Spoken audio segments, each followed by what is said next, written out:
अब चलिए यहां से हमारा चैप्टर मेन जो है स्टार्ट होता है।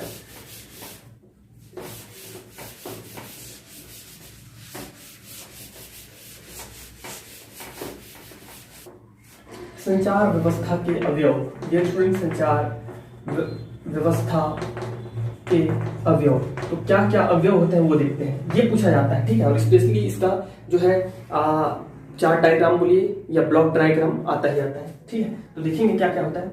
सबसे शुरू में होता है हमारा डियर स्टूडेंट क्या चीज, सूचना स्रोत। क्या होता है, सूचना स्रोत। और सूचना स्रोत से जो हमारा सिग्नल, सूचना स्रोत क्या देता है, मूल संदेश। क्या है, मूल संदेश।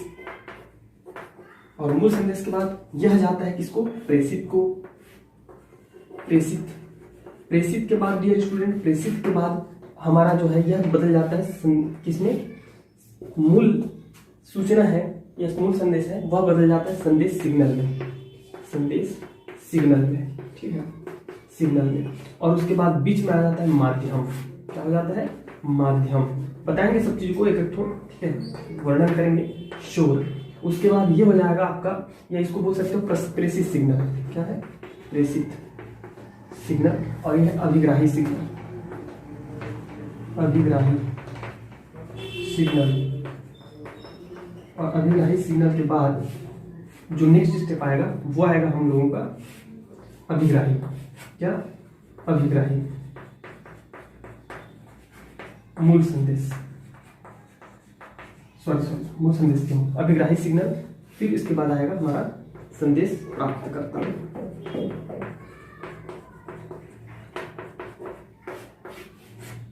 मूल संदेश। अब देखिए इन चीजों को समझना है, क्या क्या चीजें हैं उसको समझिए। तो मैं जिसके पहले बता चुका हूँ संचार व्यवस्था क्या होती है। तो सूचनाओं और संदेशों को एक स्थान से दूसरे स्थान तक भेजना हमारा क्या कहलाता है डियर स्टूडेंट, संचार व्यवस्था कहलाती है। सूचना स्रोत क्या है, तो जहां से सूचना उत्पन्न होती है या जहां से सूचना भेजी जाती है वो कहलाता है सूचना स्रोत। तो सूचना स्रोत सबसे पहले किस में आएगा, मूल संदेश के रूप में आएगा। इसकी ध्वनि मैं इसकी बोल रहा हूं तो ये यहाँ पे वर्तमान मेरी स्थिति पे, आपके पास में मेरी स्थिति में ये क्या है, मूल संदेश है। ठीक है, ध्वनि है, भाषण है, चित्र है, ये मूल संदेश है। वह क्या जाता है, प्रेषित पर जाता है। तो प्रेषित किसे कहते हैं, प्रेषित एक ऐसी युक्ति होती है जो मूल संदेश को संदेश सिग्नल के रूप में परिवर्तित कर देता है, जैसे विद्युत सिग्नल में परिवर्तित कर देता है, जो माध्यम के योग्य परिवर्तित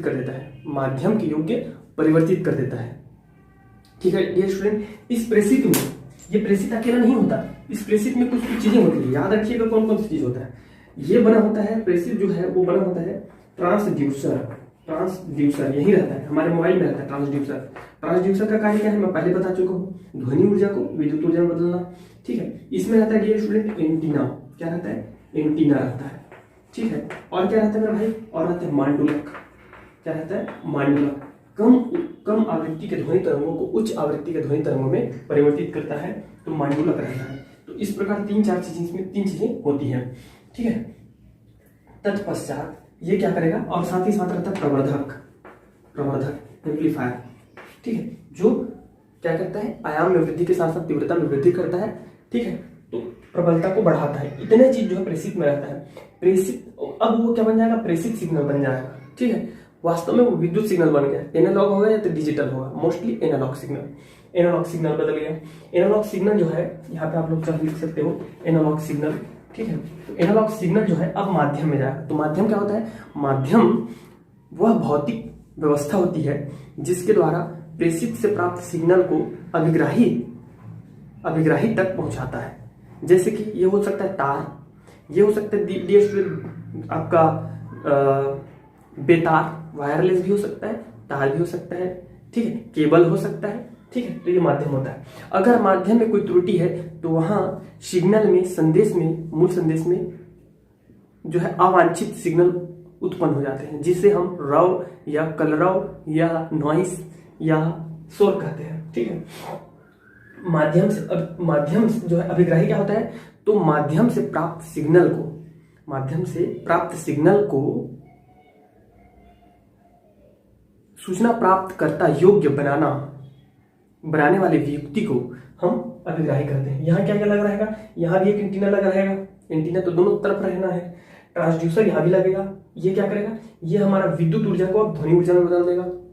समझ में आ रहा है, वो दोनों तरफ विपरीत है, ठीक है। तो मैं बताऊंगा कि दोनों तरफ विपरीत नहीं लगा रहता है। अब ऐसा होगा कभी ये संदेश भेजेगा तो है, ये अगर संदेश भेज दिया तो आपको क्या आपके तरफ सिर्फ आपके तरफ मांडुलक बस नहीं लगा है, उसको हम माडेम बोलते हैं, जिसमें मांडुलक और विमांडुलक दोनों लगा रहता है, ताकि ये भेजे तो आप भी प्राप्त कर सको और आपकी ओर क्या हो, आपका जो है विद्युत ऊर्जा ध्वनि ऊर्जा में आपके तरफ भी परिवर्तित होता है, इधर भी परिवर्तित होता है, और आपके तरफ भी ध्वनि ऊर्जा का विद्युत ऊर्जा में और विद्युत ऊर्जा का ध्वनि ऊर्जा दोनों में रूपांतरण होता है। तो यहां से आने वाले विद्युत ऊर्जा का ध्वनि ऊर्जा में रूपांतरण कौन करेगा, ट्रांसड्यूसर करेगा। एंटीना लगा रहता है, प्रवर्धक लगा रहता है डियर स्टूडेंट, ताकि उसकी तीव्रता बढ़ाई जा सके, ताकि आपको अच्छे से सुनाई दे। और यहाँ लगा रहता है विमांडुलक, अभिग्राही की ओर हमेशा क्या लगा रहता है, विमांडुलक लगा रहता है, याद रखिएगा विमांडुलक, जो क्या करता है, निम्न आवृत्ति के वाहक, निम्न आवृत्ति या बोल दीजिए मूल संदेश सिग्नल को वाहक तरंगों से पृथक करता है, ठीक है। उसके बाद जो है संदेश प्राप्त करता, तो भाई संदेश प्राप्त करता, संदेश प्राप्त करता है, मूल संदेश को प्राप्त करने वाला मूल संदेश प्राप्त करता है, ठीक है। तो ये होता है क्या चीज, हमारा संचार व्यवस्था के अवयव। ये कई बार पूछा जा चुका है।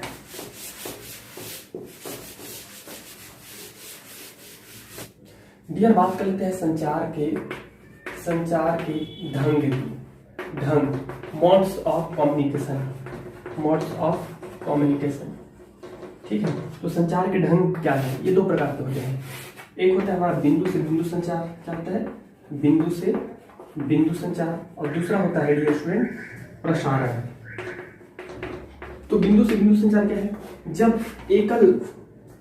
एकल अभिग्राही तक सूचना का या संदेश का प्रसार भेजता है, ऐसे संचार की व्यवस्था जिसमें केवल एक अभिग्राही और एक प्रेषित होते हैं, उसको हम लोग बोलते हैं बिंदु से बिंदु संचार। जैसे कि मोबाइल फोन, ठीक है, हम एक व्यक्ति को कॉल करते हैं, ठीक है, बात करते हैं, उसके साथ शेयर कर सकते हैं। ऐसा हालांकि अब ऑप्शन अलग है, कॉन्फ्रेंस में हम कर करके 2-3 जने बात भी कर सकते हैं, ठीक है, ये ऑप्शन है आपके पास, लेकिन वो एक्चुअल में क्या है, डिवाइस क्या है, एकल है, बिंदु से बिंदु संचार, हम ऐसा कर सकते हैं उसमें केवल एक से एक। लेकिन प्रसारण क्या होता है, अगर मोदी जी कहीं भाषण देने आ रहे हैं, ठीक है, आदरणीय हमारे प्रधानमंत्री जी, या ऐसा कभी, उसको बोलते हैं ब्रॉडकास्ट, बोलते हैं, क्या बोलते हैं, ब्रॉडकास्ट। जब कुछ बहुत बड़ी सूचना जैसे पूरे देशव्यापी या विश्वव्यापी, ठीक है, या कोई राज्य का मुख्यमंत्री है, वो राज्य में अगर आपात की अवस्था है, ठीक है, कुछ समाज, ठीक है, आप जैसे कि भूकंप आने वाली है या कुछ सुनामी आने वाली है, तूफान आने वाला है, तो वो जो सूचना देगा वो क्या हो रहा है, ब्रॉडकास्ट कहलाता है, जिसमें आपका क्या होता है, संचार, ऐसी संचार व्यवस्था जिसमें एकल प्रेषित किंतु प्राप्तकर्ता अभिग्राही बहुत सारे होते हैं, ठीक है, उसको हम लोग बोलते हैं प्रसारण, ठीक है डियर स्टूडेंट। तो इसको थोड़ा सा ध्यान में रखिएगा, प्रसारण, ब्रॉडकास्ट बोलते हैं इसको। डियर स्टूडेंट, अब देखते हैं एंटीना के बारे में। एंटीना क्या है, ठीक, एंटीना क्या होता है डियर स्टूडेंट, एंटीना क्या होता है, एंटीना मेरे भाई देखिए, एंटीना एक ऐसी युक्ति होती है जो विद्युत चुम्बकीय तरंगें उत्सर्जित करती है या अधिग्रहण करती है। अगर वो प्रेषित की ओर का एंटीना है तो वह क्या करेगा, वह विद्युत चुम्बकीय तरंग, विद्युत ऊर्जा को विद्युत चुम्बकीय तरंगों में परिवर्तित करेगा, विद्युत चुम्बकीय तरंगों में परिवर्तित करेगा। और यदि वह अभिग्राही की ओर का एंटीना है तो वह क्या करेगा, वह विद्युत चुम्बकीय तरंगों को हमारा विद्युत ऊर्जा में परिवर्तित करेगा, ठीक है। यह तारों से बना होता है, तारों का मतलब तार, ठीक है, वायर का समूह होता है, वायरों से बना होता है, ठीक है। इसको 3 भागों में बांटा गया मोस्टली, ठीक है। हर्ट्ज एंटीना, डिश आपका मार्कोनी एंटीना और डिश एंटीना, ठीक है, डिश एंटीना। हर्ट्ज और मार्कोनी को इतना महत्व क्यों दिया गया है, क्योंकि भैया विद्युत चुम्बकीय तरंगों का जो है सर्वप्रथम प्रयोग जो है किसने किया था, हर्ट्ज ने किया था। और मार्कोनी वह व्यक्ति थे जिन्होंने विद्युत चुम्बकीय तरंगों को अंटार्कटिक महासागर जो है, अंटार्कटिक महासागर, ठीक है, उसके पार पहुंचा दिया था। ठीक है, मतलब अमेरिकी देशों से सीधा सीधा यूरोपीय देशों के बीच संबंध स्थापित कर दिया था। तो इसलिए इनके नाम पर जो है ये रखा गया है। हर्ट्ज एंटीना की बात करें ये स्टूडेंट, तो यह एक सीधा चालक होता है जिसकी लंबाई L, उसमें प्रसारित की जाने वाली या अभिग्रहित की जाने वाली तरंगदैर्घ्य का जो है तरंगदैर्घ्य की आधी होती है। और इसे डियर स्टूडेंट, इसे जो है पृथ्वी पर नहीं रखा जाता, जैसे कि हम लोग देखते हैं टावर एंटीना, ठीक है, पृथ्वी के संपर्क में रखते हैं, नहीं। तो यह जो है पृथ्वी से पृथक रहता है, अर्थात इसे जो है पृथ्वी पर के साथ संपर्क में नहीं रखा जाता। ठीक है, मार्कोनी एंटीना क्या होता है? तो मार्कोनी एंटीना भी एक ऊर्ध्वाधर एंटीना ही होता है, किंतु इसकी जो है लंबाई प्रसारित की जाने वाली या अभिग्रहित की जाने वाली, ग्रहण की जाने वाली तरंगदैर्घ्य की 1/4 होता है। ठीक है, और इसे डियर स्टूडेंट इसके निचले सिरे को आप जो टावर खंबा नेटवर्क वो देखते हो वो वास्तव में यही होता है। ठीक है, इसके निचले सिरे को पृथ्वी से के संपर्क में रखा जाता है, डिश एंटीना क्या होता है? तो डिश एंटीना का भी जो है लंबाई जो है डियर स्टूडेंट उसके तरंगदैर्घ्य की 1/4 होता है, किंतु इसका आकार जो होता है वह डिश के आकार का होता है, इस प्रकार परवलय आकार का होता है। इस कारण इसको डिश एंटीना कहा जाता है। इसे भी प्रेषित और अभिग्राही के लिए प्रयुक्त किया जाता है। ओके, और यह दिशात्मक होता है, मतलब दिशात्मक का अर्थ है जिधर इसका सिग्नल रहेगा उधर आपको इस डिश को रखना पड़ेगा। ठीक है, जिधर सिग्नल मिल रहा है उधर। लेकिन ये जो होता है हमारा मार्कोनी एंटीना होता है, ठीक है, यह हर्ट्ज एंटीना होता है, ये दिशात्मक नहीं होता। ठीक है, तो ये थोड़ा सा डिफरेंट है इनमें, तो इसे देख लीजिएगा। देखते हैं आपका पृथ्वी का वायुमंडल।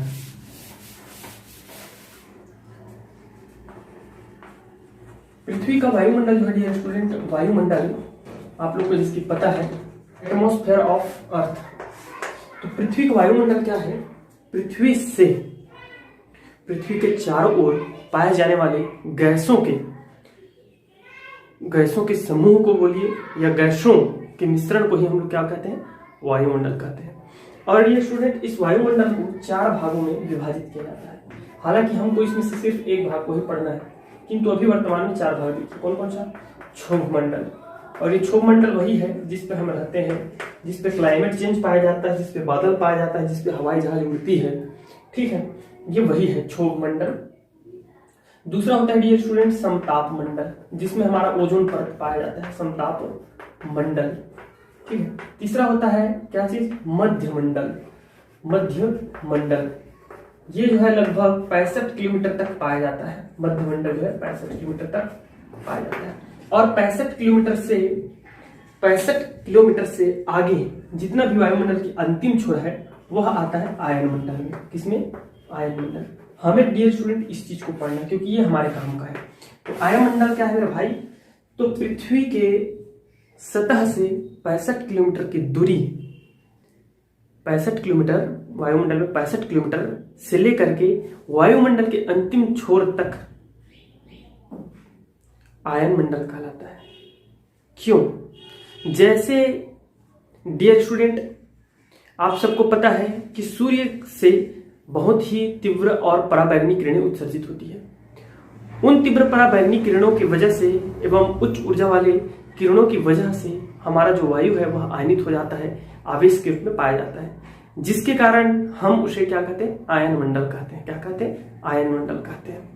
ठीक है, तो जैसे जैसे हम सतह से दूर जाते हैं, ये तो अलग अलग है, इसका मैं अभी आप लोग को ज्यादा डिप्स नहीं पढ़ाऊंगा, ये इकोनॉमिक्स का चैप्टर है, टॉपिक है। ठीक है, कैसे हमारा टेम्परेचर जो है चेंज होता है, ठीक है, कौन से मंडल में चेंज होता है, कैसे चेंज होता है, वो अलग टॉपिक है। बट आयन मंडल में हमारा जो ताप है वो हाई हो जाता है, डेफिनेटली हाई हो जाता है। ठीक है, क्षोभ मंडल का ताप थोड़ा ज्यादा रहता है नीचे का, धरातल का। ठीक है, क्योंकि हमारा कोर रहता है, कोड में धातु पाए जाते हैं जो गर्म रहता है, जिसके कारण हमारा जो है पृथ्वी खुद एक क्या गोला की तरह कार्य करने लगता है, धातु के गोला की तरह, जिसके कारण उसकी सतह जो है एब्जॉर्ब, सूर्य के प्रकाश को एब्जॉर्ब करने के कारण वो गर्म होता है। ठीक है, तो उसके आसपास का वातावरण कुछ किलोमीटर का वातावरण गर्म रहता है, लेकिन जैसे थोड़ा ऊपर जाते हैं तो वो ठंडा हो जाता है। जैसे कि आप माउंट एवरेस्ट है ना 8,850 मीटर का है, तो ऊपर में जैसे जैसे हम लोग 5,000 मीटर से ऊपर जाते हैं तो हमारा जो है तापमान घटने लगता है, फिर उसके बाद फिर कुछ देर बाद फिर बढ़ने लगता है, तो वो आयन मंडल में बढ़ता है। तो यहाँ आयन्स पाए जाते हैं, आवेश पाए जाते हैं। अब देख लेते हैं आयन मंडल का संचरण जो है आपका संचार व्यवस्था में योगदान, ये कैसे योगदान करता है समझिएगा। तो सबको डियर स्टूडेंट जैसे कि सबको पता है कि नहीं भाई, क्या चीज, ये सुनिए क्या पता है आप सबको। तो हम जैसे जैसे ये मान लीजिए हमारा पृथ्वी है, ठीक है, तो पृथ्वी से जैसे जैसे डियर स्टूडेंट हम दूर जाते हैं, मतलब आयन मंडल की ओर बढ़ते हैं, तो आयन मंडल में क्या होता है, हमारा जो वायु है वो विरल होने लगता है, और नीचे में क्या है, सघन है, क्योंकि ये सूर्य के नजदीक जाने पर ऊर्जा बढ़ती है, जिसके कारण वायु जो है हमारा क्या हो गया है, आयनित हो गया। बात को समझिएगा है ना। और इधर क्या है, सघन का है, थोड़ा सा सघन है, इधर सघन है। जैसे कि सबको पता है जब कोई प्रकाश किरण ये तरंगे वेव्स है ना, हमारा सघन माध्यम से विरल माध्यम में प्रवेश करता है। मैं यहाँ पे बना देता हूँ, सघन माध्यम से, ये अभिलंब है Mn, ठीक है, ये PQ तल है। तो जब सघन माध्यम से, और ये क्या है, सघन माध्यम है, तो सघन माध्यम से जब विरल माध्यम में प्रवेश करता है तो वह अभिलंब से दूर हटता है, सब जानते हैं, ठीक है। और ये जैसे जैसे और इसमें परिवर्तन होता है और हटते जाता है, दूर हटते जाता है, सघन से जैसे जैसे विरल में प्रवेश करता है ना भाई। एक स्थिति ऐसी आती है डियर स्टूडेंट, क्योंकि क्या होते जाता है और विरल होते जाता है, तो एक स्थिति ऐसी आती है, और ये क्यों संभव है इसको भी समझिएगा। ये सघन है वो विरल है, तो सघन और विरल तो भिन्न भिन्न परतों का अपवर्तनांक भिन्न भिन्न होने के कारण क्या होने लगता है, हमारा जो आपतित किरण है वह अपवर्तन के पश्चात अभिलंब से दूर हटने लगता है। समझ में आ रहा है, दूर हटने लगता है। दूर हटने के कारण क्या होता है डियर स्टूडेंट, एक स्थिति ऐसी आती है कि वह क्या होता है, पूर्ण आंतरिक परावर्तन हो जाता है उसमें। इसको हम लोग बोलते हैं, सबको पता है, ये इसको बोलते हैं, देखिए क्रांतिक कोण। यदि ये 90 एंगल हो जाता है, अपवर्तन 90 एंगल हो जाता है पूरा, ये यहाँ पे आ जाएगा, ठीक है, ये अपवर्तित किरण यहाँ पे आ जाएगा, तब वो क्या कितना कहलाएगा, 90 आएगा तो क्रांतिक कोण कहलाता है। और 90 से भी ज्यादा हो जाता है तब वो हमारा कहलाता है पूर्ण आंतरिक परावर्तन। तो डियर स्टूडेंट ये पूर्ण आंतरिक परावर्तन हो जाता है। और यहाँ पर कोई एंटीना लगा हुआ है, तो यहाँ एंटीना से यह आयन जो है इस एंटीना तक पहुंचाने में क्या किया, मदद किया है, इसने आयन मंडल। तो इस प्रकार आयन मंडल का योगदान होता है। सबको समझ में आ गया अच्छे से भाई, ठीक है। अब चलिए देखते हैं संचरण के प्रकार, कैसे कैसे संचरित होता है।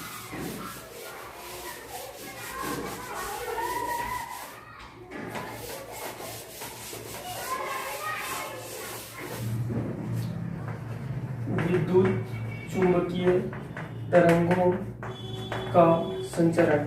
तो डियर स्टूडेंट इसका जो संचरण जो होता है वह पहला है भू तरंग संचरण। नाम से स्पष्ट है, हमारा जो विद्युत चुंबकीय तरंगे होती है वह क्या होता है, पृथ्वी के धरती के अनुदिश चलती है, धरती के अनुदिश पृथ्वी के अनुदिश चलती है, इस कारण इसे भू तरंग संचरण कहते हैं, ठीक है। क्या होती है, पृथ्वी के अनुदिश चलती है, इस कारण हम इसको क्या कहते हैं, भूतरंग संचरण कहते हैं।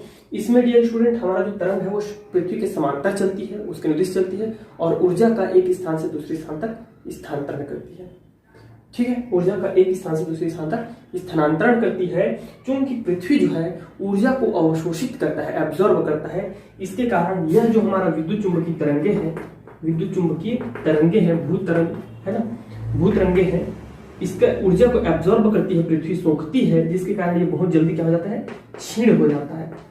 क्या हो जाता है, क्षीण हो जाता है, मतलब इसकी प्रबलता घट जाती है। और यही कारण है कि भू चुंबकीय तरंगों का जो है, भू चुंबकीय तरंगों का तरंग धैर्य जो होता है, तरंग धैर्य जो होता है वह 200 मीटर से अधिक नहीं होता, से अधिक नहीं होता, अधिक नहीं होता। इस चीज को आप लोग नोट कर लीजिएगा। इसके साथ साथ कुछ और नोट लिखिएगा, देखिएगा पहला क्या है, ये स्टूडेंट हम सब जानते हैं कि पृथ्वी का जो सतह होता है वह समतल न होकर के क्या है, वक्रीय है, वक्रीय है। ठीक है, वो करके ऐसा जो है कर्व है, परवलय वक्रीय है। और वक्रीय होने के कारण क्या होता है डियर स्टूडेंट, भूचुंबकीय तरंगों को अधिक दूरी तक संचरित नहीं किया जा सकता। मेरी बात समझ में आ रही है? क्योंकि वह जो है भूचुंबकीय तरंगों की ऊर्जा को एब्जॉर्ब कर लेती है, वक्रीय होने के कारण, क्षैतिज न होकर के वक्रीय है, जिसके कारण वह बहुत दूरों तक जो है संचरण संभव नहीं है। पहली बात। दूसरी बात ये स्टूडेंट, अगर आपको दूर तक संचरित कराना है तो उसके लिए क्या है, तो प्रेषित तरंग की आवृत्ति और उसकी ऊर्जा अधिक होनी चाहिए। याद रखिएगा क्या होना चाहिए, ऊर्जा जो है अधिक होनी चाहिए। तीसरा ये स्टूडेंट, दूर तक संचरित कराने के लिए, दूर तक संचरित कराने के लिए, भूचुंबकीय तरंगों को कराने के लिए हमें क्या करना पड़ेगा, लंबे जो है एंटीना का प्रयोग करना पड़ेगा। एंटीना लंबा क्यों होना चाहिए वो आपको जस्ट इसके बाद बताऊंगा मैं। ठीक है, महत्वपूर्ण क्वेश्चन है। ठीक है, तो उसको मैं आगे बताऊंगा। तो लंबे एंटीना की आवश्यकता होगी या पास एंटीना लगाना पड़ेगा। ठीक है, तो इस प्रकार डियर स्टूडेंट इस चीज को थोड़ा सा ध्यान में रखिएगा। देखते हैं व्योम तरंग संचरण। दूसरा नंबर है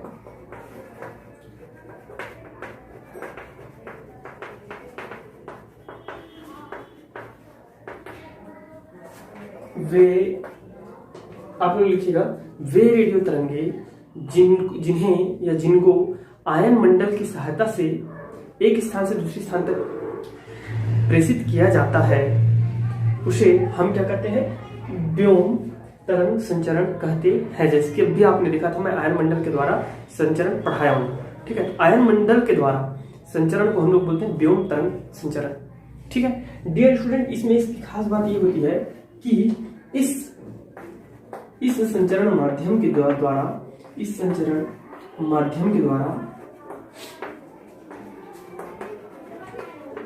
हम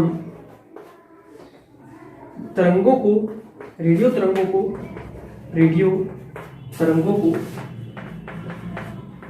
अधिक दूर तक क्या कर सकते हैं, प्रसारित कर सकते हैं, अधिक दूर तक प्रसारित कर सकते हैं। ठीक है, दूसरा डियर स्टूडेंट, इस माध्यम के द्वारा पूरे पृथ्वी पर तरंगों को संचरित किया जा सकता है, तरंगों को संचरित किया जा सकता है। ठीक है, तो इस प्रकार हम देख पाते हैं कि व्योम तरंगे हमारा भूचुंबकीय तरंगों से श्रेष्ठ है। ये इससे पता चलती है, श्रेष्ठता का पता चलता है। ठीक है, नेक्स्ट डियर स्टूडेंट, लास्ट और नेक्स्ट इस प्रकार में आपका है आकाश तरंग संचरण। तो यह क्या है, आकाश तरंग संचरण, उसको समझते हैं। आकाश तरंग संचरण में क्या होता है डियर स्टूडेंट, जब प्रेषक एंटीना से तरंग को प्रेषक एंटीना से सीधे दूसरे अभिग्राही एंटीना तक या उपग्रह के माध्यम से, चलो मैं इसका थोड़ा सा चित्र बना देता हूं ताकि आपको और अच्छे से क्लियरिटी है, थोड़ा सा समझ में आए। सपोज करिए कि ये हमारा क्या है, एक उपग्रह है। क्या है ये, उपग्रह है। ठीक, और यहाँ लगा हुआ है हमारा दो जो है प्रेषक एंटीना लगा हुआ है। इसको थोड़ा सा समझिए, तो ये लीजिए,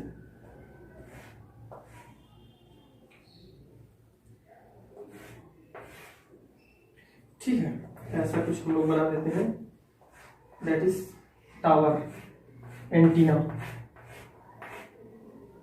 इस प्रकार से एक एंटीना है, सपोज दैट। ठीक है, तो जब जो है डियर स्टूडेंट हमारा तरंग प्रेषक एंटीना से सीधे सरल रेखीय दूसरे अभिग्राही एंटीना तक पहुंचता है या उपग्रह के माध्यम से दूसरे ग्राही एंटीना तक पहुंचता है, तब इस तरंग को हम लोग बोलते हैं आकाश तरंग कहते हैं। और इस व्यवस्था को, कम्युनिकेशन की इस व्यवस्था को हम लोग क्या कहते हैं, आकाश तरंग संचरण कहते हैं। ठीक है डियर स्टूडेंट, इसको क्या कहते हैं, आकाश तरंग संचरण कहते हैं। और यदि सीधा एंटीना से सीधे, वही बात है, यदि एक एंटीना से दूसरे एंटीना तक सरल रेखीय तरंग संचरण होता है, आकाश तरंग एक एंटीना से दूसरे एंटीना तक सरल रेखीय गमन करता है, तब हम उसको बोलते हैं dear student line of sight radio communication, ठीक है, जिसके लिए LOS का उपयोग किया जाता है, लाइन ऑफ साइट। समझ में आ रहा? तो ये है रेडियो कम्युनिकेशन। इसका खास बात ये होती है जी स्टूडेंट, इसमें खास बात ये होती है कि इसके लिए हमें जो है इसको पृथ्वी के काफी दूर स्थान तक भेजा जा सकता है, अर्थात बहुत दूर तक, बहुत बड़े परास में, रेंज में हम क्या कर सकते हैं, रेडियो तरंगों को प्रसारित कर सकते हैं। ये जो है टीवी एवं संचार उपग्रह संचार में उपग्रह टीवी प्रसारण आप घरों में टीवी देख पाते हो, ये इसी के कारण है, ठीक है। टीवी प्रसारण एवं संचार उपग्रह में इस चीज का जो है प्रयोग किया जाता है, उपग्रह में प्रयोग किया जाता है, ठीक है, ध्यान रहेगा सबको। इसके साथ साथ डियर स्टूडेंट, इसके लिए हमारी एंटीना की ऊंचाई जो है जितना ज्यादा हो सके उतना ही बेहतर होगा।